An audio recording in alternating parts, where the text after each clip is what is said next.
Good morning sa lahat. And guys, sa lahat ng mga viewers natin dyan, magandang araw.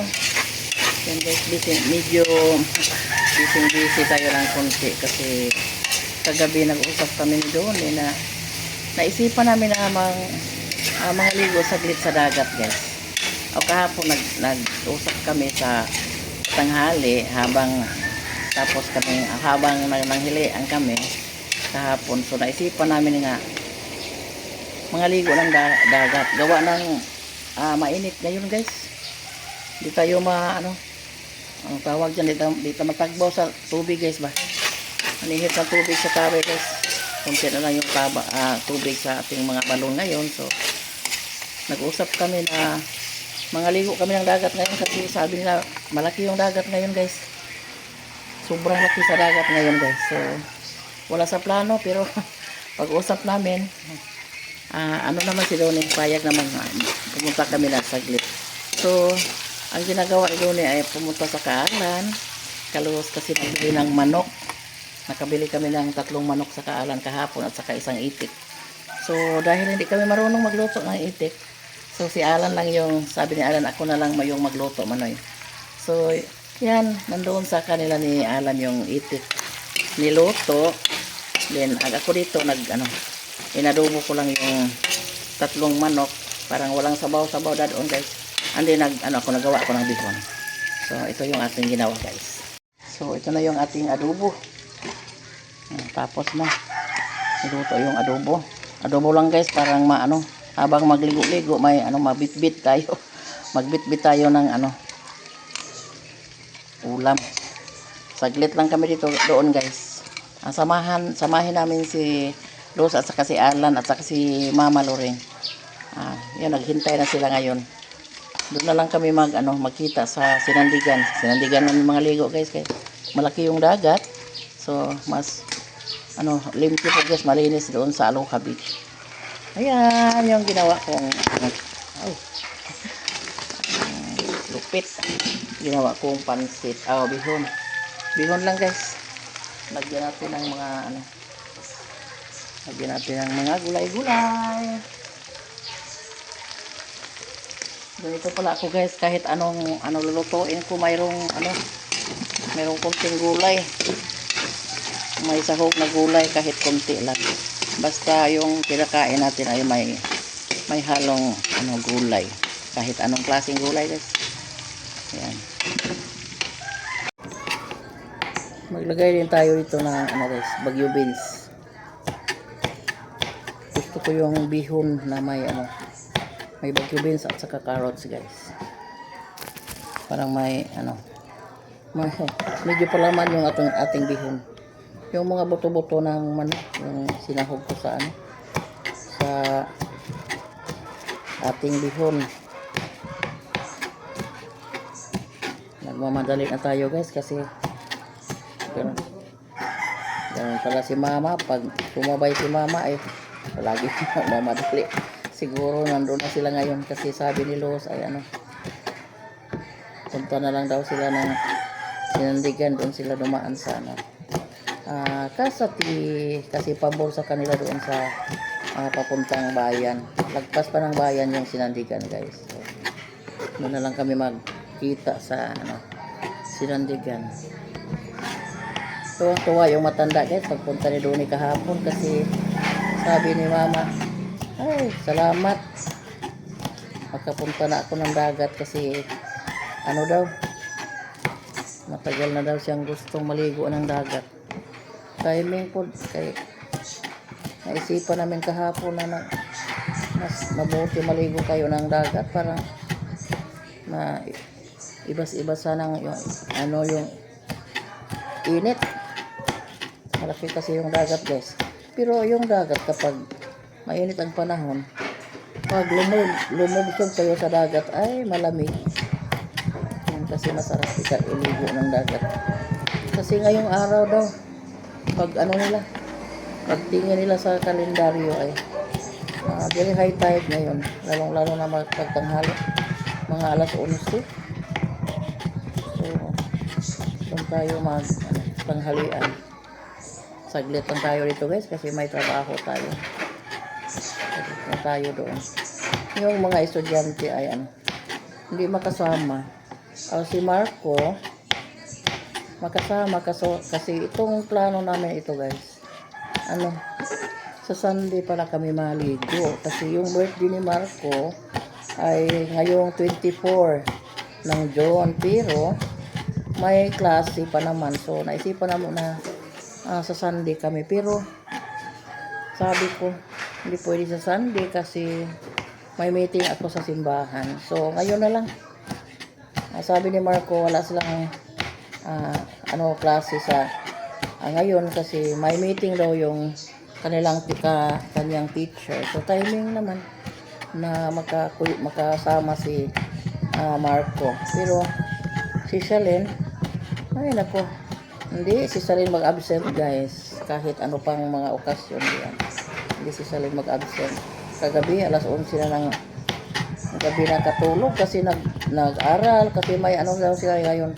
May quiz daw sila ngayon. So si Shalyn pag may classes hindi mag-absent kahit ano pa yung okasyon.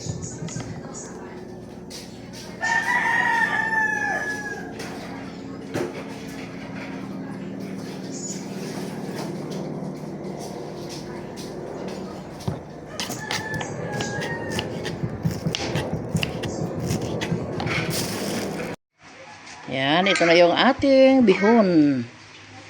Puro bihon guys, walang halong fresh mickey at saka kangtong. Kasi puon na to guys. Bila dong be. Beli dagdagan natin ito ng tuyo, soy sauce pa kasi murag pa loose pad pa guys ba. Mas masarap pag maraming tuyo. Hindi ko naglagay ng asin. Ha? Good job. Good job, nanay. What? What? Yes. Ano ko nung ginagawa ko para happy birthday ba ko no? Yes. Advance ito happy birthday ni Kuya Marco. Birthday kasi ni Marco ngayong 24. So dahil may klase and then foundation day din sa Barangay Tuburan. So hindi kami guys, kalugar pag pangaligo ng dagat. So ngayon na lang kami ngayon na lang kami mangaligo ng dagat. Hi dong, happy birthday dong. advance happy birthday. Kay Jisame din kahapon. Happy birthday Jisame kahapon. Pero wala na dito si Jisame guys. Nandoon na sa Talibon kasi doon siya nag-aaral sa San Jose National High School. Yan. Damihan natin guys dahil kung hindi maubos ito ay masarap ito ipalaman ng tinapay. So yan, pinaplano ko yung damihan na lang. Guys, nandito na tayo sa Aloha Beach. Kami lang yung naligo dito guys. Walang tao. Buti na lang. Kasi sabi ni Donnie, hindi siya gusto maligo kapag may daming tao. Kasi marumi yung dagat. Marumi yung dagat pag maraming tao. Pero sa ngayon, buti na lang kami lang yun. Walang ibang tao sa cottage. Mga unsa ta guys. So pamahaw yung agahan namin guys dito lang sa dagat namin Dito lang kami dito lang kami ng agahan. Kain tayo. Yung ulam namin guys ay lang. Adobo at saka adobong manok at saka bihon. Yung man mga ngaon. Finish na eating? Finish na ka eating? Ha? What's happened, baby? What? No eat? Humana ka, finish na ka eat? Gusto nang maligo sa dagat pero mamaya na kayo ng kaon pa. Ang linaw-linaw ng Aloha, walang ibang naliligo guys. Ha? Pag night use is 500. So kung araw is pila doon 350? 300 ka karon? 300 plus 5 pesos yung mga bata, entrance at saka yung mga adag ko ay 10 pesos. Oh, nandito na silang mama at saka si Los, si Ala, nandito na sila. Kasi kami lang yung kasama, si Mama Loren.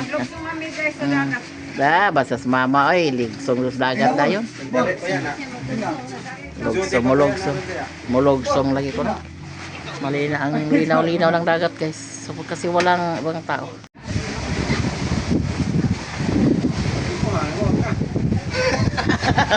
Agtagi.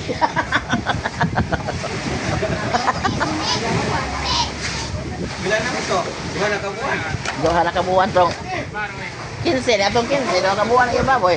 Dako na. Mga wa ko 30 siguro.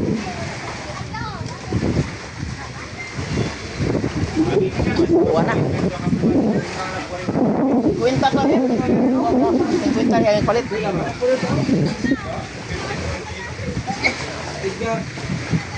Boyles. Anak. Yan, buti na lang nauwi si ate lang kahapon guys.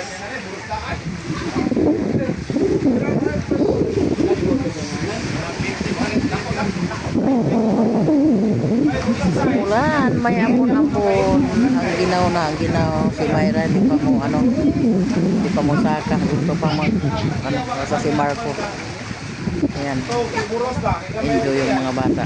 Pero si Shalyn hindi nakasama kasi mag-exam daw sila, hindi mo absent si Shalyn. Bahala na lang daw niyang ligo. Basta dapat sa Sunday pala ito magligo, pero sabi ko di pwede kasi may meeting kami sa simbahan. May nangaligo din iba. Ngayon lang dumating guys. Amon yung langit. Kanina pag pag-alis namin, ang tindi ng init. Pero ngayon, biglang may ulap. Biglang umulan. Parang may tubig na tayo sa ating mga balon. Hindi na tayo mahirapan. Laki kaya ng guys, dagat. So na dapat dito sa cottage. Ang laki ng dagat. Very high tide. Mauna na sila ni Alan sa kasi magpagaling pa kuno sa magkakao. Bye-bye. Sunod rami. Natagbaw, nagligo-ligo. Ayan. Oh, ice cream yummy ha. What's that? Ice cream yummy? Wait now? Hi sa tita B. Bye-bye, tita. Oh, Lola. Bye-bye, Lola? Yeah. Yes, to na silang Lola. Bye-bye. Lola Los? No. Saka na. Sakali. Yeah, nakahiram kami sa sa sasakyan na dinala ni Jeffrey. Ato papagawa to. Uy.